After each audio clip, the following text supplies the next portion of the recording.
El rival en la próxima fase del Mundial 17 será Portugal. Portugal desde luego es una potencia a nivel mayor, pero estamos hablando en un nivel sub-17. El equipo más fuerte en toda la primera fase fue Argentina. Por lo tanto, en los octavos de final, enfrentar a Portugal en teoría es menos difícil o menos peligroso que Argentina. Se le puede ganar. Yo creo que esta victoria que han tenido los mexicanos la pueden usar como el combustible para motivarse, pero tienen que corregirse.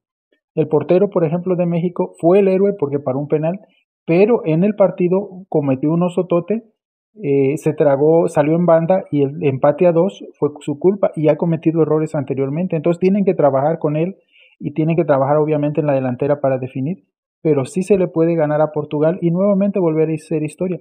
Ya acercarse a las semifinales, de ahí para adelante todo es bueno. Esperemos que se haga historia y México pueda vencer a Portugal en el Mundial Sub-17.